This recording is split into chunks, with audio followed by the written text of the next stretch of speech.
Welcome back students in Engineering Mathematics 3 course. Today I am going to teach you Laplace transform of standard functions. In this topic I am going to find Laplace transform for some standard functions, and after that I am going to use these Laplace transforms for solving examples on Laplace transform. That means we use this Laplace transforms as a formula for solving Laplace transforms examples. So let's start. First function is f of t is equal to e raised to at. This is the one function. This is standard exponential function e raised to at. We are going to find Laplace transform for this function e raised to at. Let's start. First, what is the definition of Laplace transform? L of f of t is equal to integration from 0 to infinity e raised to minus st into f of t dt. This is the definition of Laplace transform. Now we use this value of f of t at here, integration from 0 to infinity e raised to minus st into e raised to at dt. Correct? Now here both are exponential functions. They only their indices are different. So we can write these functions as e raised to minus s minus at into dt. What we do here? We common out minus sign and t, minus sign and t. So in bracket the remaining terms are s minus a, and now we find Laplace transform of this function e raised to minus s minus a t. So before finding this integral, we observe that this is improper integral, correct? And the improper integral we can write it as limit as a tends to infinity integration from 0 to a e raised to minus s minus a t into dt. Correct? Now now we find integral as limit a tends to infinity. The integration is e raised to minus s minus at upon minus s minus a as limit 0 to a. Correct? Now limit as a tends to infinity as it is, we substitute the limits of this integral, upper limit minus lower limit. So first we put t is equal to a, so we get e raised to minus s minus a into a upon minus s minus a and minus 0, we put t is equal to 0, so we get e raised to 0 and e raised to 0 is 1, so we get minus 1 upon s minus a. Correct? Now we apply limit on these two terms. So first as a tends to infinity e raised to minus s minus a into a tends to 0. Correct? We already told you about this, why this going to 0. Correct? Now so we get first limit as 0 minus here this is a s is a parameter, a is a parameter, so here we get plus 1 upon s minus a.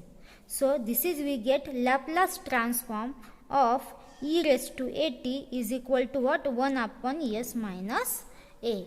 This is the Laplace transform of e raised to at. This is we get first formula. This is first formula of Laplace transform for e raised to at. Now we find second as same as this. So here same we find Laplace transform for e raised to minus at. Correct? Same way we find Laplace transform of e raised to minus at. Only where the difference is, here in this place here we have minus 80. So here if we must common out minus sign, so here we get s plus a, correct?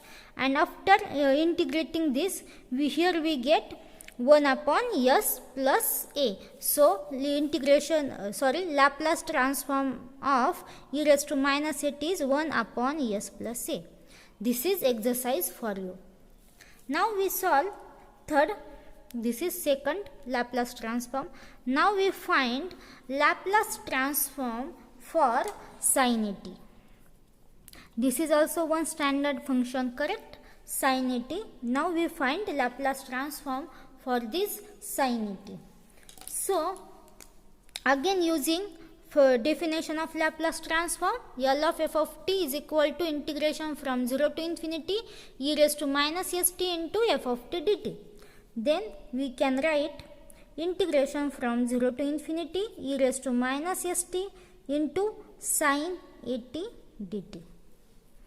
Correct? Now we find this integral. But for finding this integral, we have one formula. The formula is integration from 0 to a e raised to minus ax, 0 to infinity e raised to minus x into sin bx plus c is equal to, what is the formula? B upon a square plus b square. This is the formula of e raised to minus ax into integration of e raised to minus x into sin of bx plus c. The value of this integral is b upon a square plus b square. Using this formula, we can solve this integral. Comparing both, so you can understand the both integral will be same. Now applying this formula on this integral, so we write here comparing this, so you get what? Here b means what? B means coefficient of x in sin bx plus c, and a means what? Coefficient of x in exponential function e raised to minus x. So in our integral, b means what? In our integral, b means what? Coefficient of x in sin bx plus c. So here b means coefficient of t in sin 80. So here b means we have a, and a means what? A means we have s, correct? A means we have s. Now substitute these values. So we get a upon what? A square plus a square. So we get Laplace transform of sin 80 is equal to a upon a square plus a square. So this is Laplace transform of sin 80. This is we get third formula for finding for solving examples on Laplace transform. The formula is Laplace transform of sin 80 is a upon a square plus a square. Same way we find Laplace transform of cos 80. Correct? Same way we find Laplace transform of cos 80. So here what we do, again using definition of Laplace transform, we write integration from 0 to infinity e raised to minus st into cos 80 dt. Again we have formula. What is the formula? Integration 0 to infinity e raised to minus x cos of bx plus c dx is equal to a upon a square plus b square. Only difference is what? Here we have in first formula, here in numerator we have b, and in second formula for cos, here in numerator we have a. Now using this formula, we solve integration, this integration. So again comparing these both integral, so you get a means, what is the a here? A means what? Coefficient of exponential function. X in exponential function. So here A means yes, and again B means what? A. That means the Laplace transform of cos AT is equal to S upon S square plus A square. So this is we get Laplace transform of cos AT. This is we get Laplace transform of cos AT. So this is we get fourth formula, correct? Now again we solve some more functions.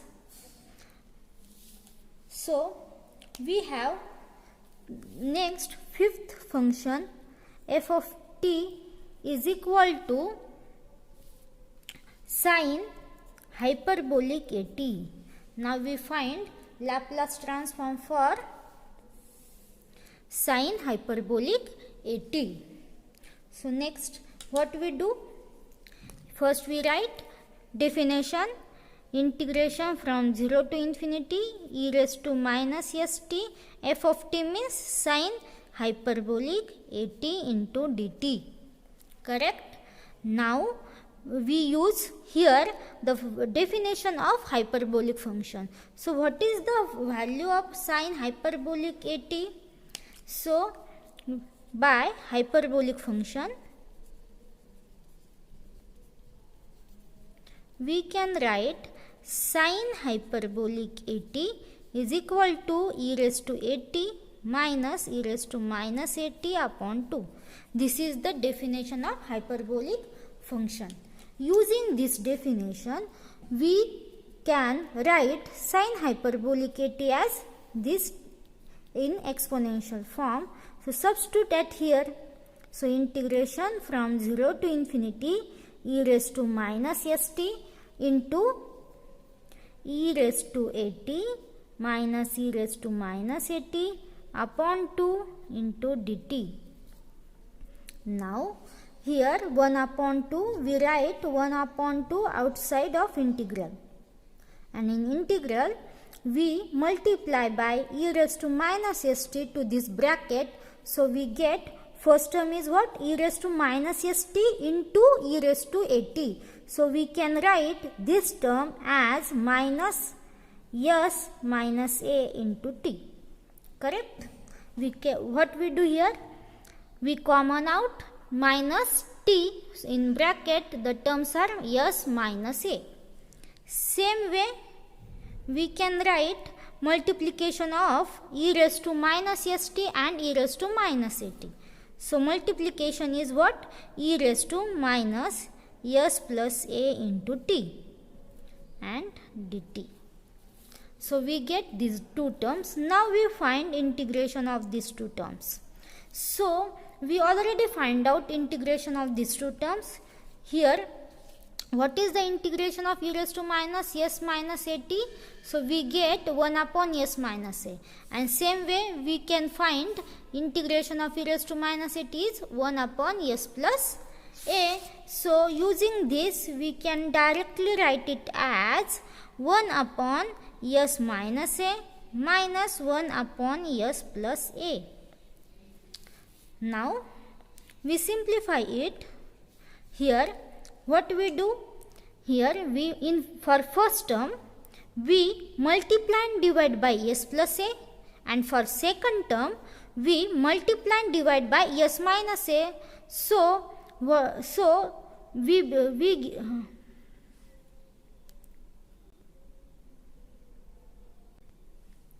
from that the denominator become what? S minus a into s plus a. So we write s plus a minus s minus minus get plus a upon s minus a into s plus a is what? S square minus a square, because what? We know that a square minus b square is equal to a plus b into a minus b. The factor of a square minus b square is a plus b into a minus b. Using this we write a square minus a square. Now what?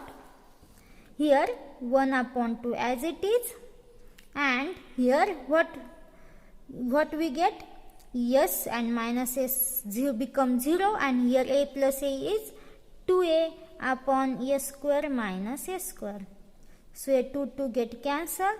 So here we get a upon s square minus s square. So this is the Laplace transform of sine hyperbolic at, and this is the a upon s square minus s square. Now we get fifth formula for solving Laplace examples on Laplace transform. Same way we find Laplace transform of f of t is equal to cos hyperbolic at. Same way.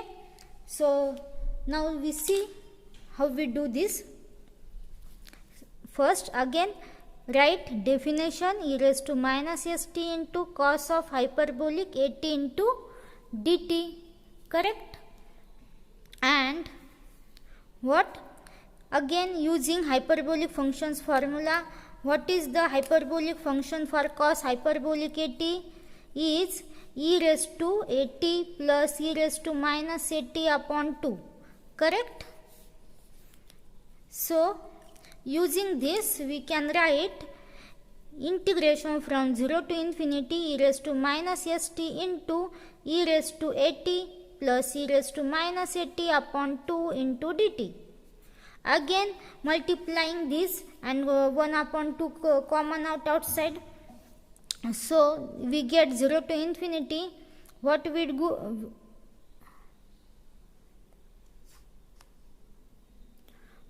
get? E raised to minus st into e raised to at plus e raised to minus st into e raised to minus at, correct? dt, and 1 upon 2, this is nothing but what?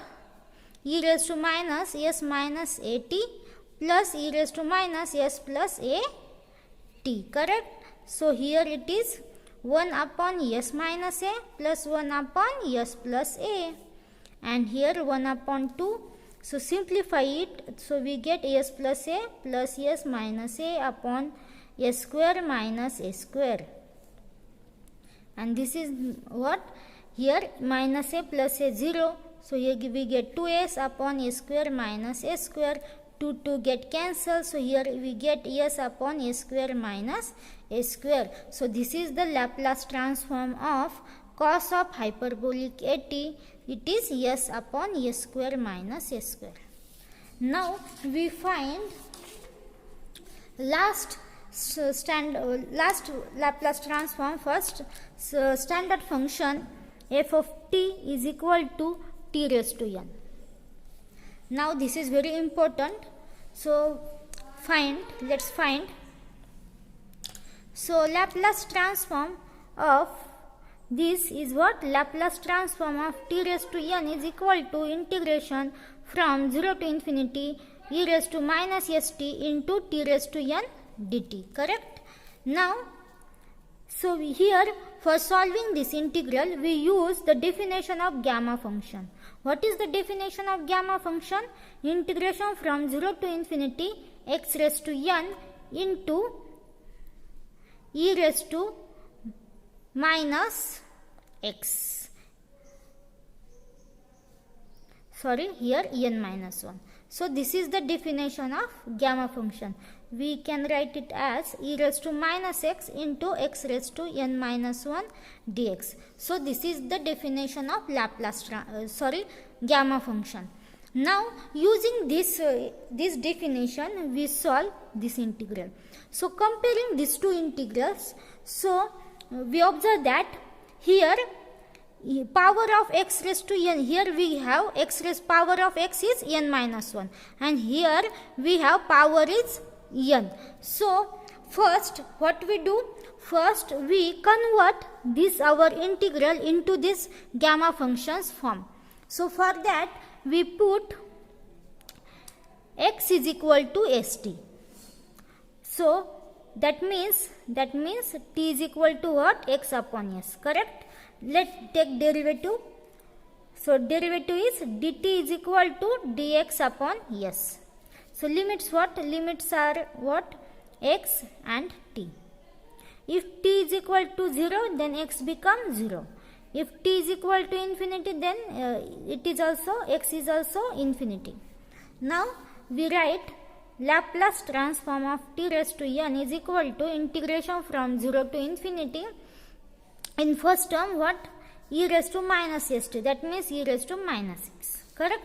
And second, t means what? T means x upon s, raised to n, and dt means what? Dx upon s, correct? Now here s is a parameter. We solve this integral by with respect to x. Now we write this term of s outside the integral, because there is no use of this term of s in this integral.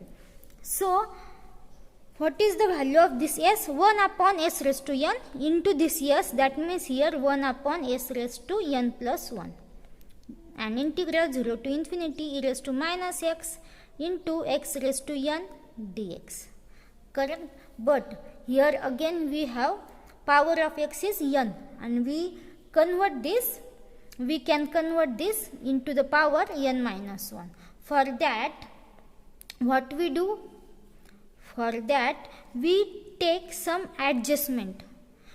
We do some adjustment. What we do? Here, for converting the power of x into n minus 1, we do some adjustment. What is the adjustment? Integration from 0 to infinity e raised to minus x into x raised to n plus 1 minus 1. We do this adjustment.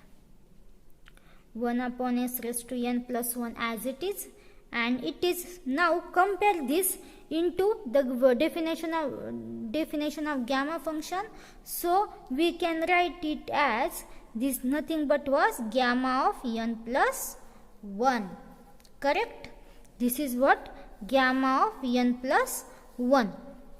Now, but we know that gamma of n is equal to what? N factorial, correct? Gamma of n plus 1 is what? N factorial for integers, correct?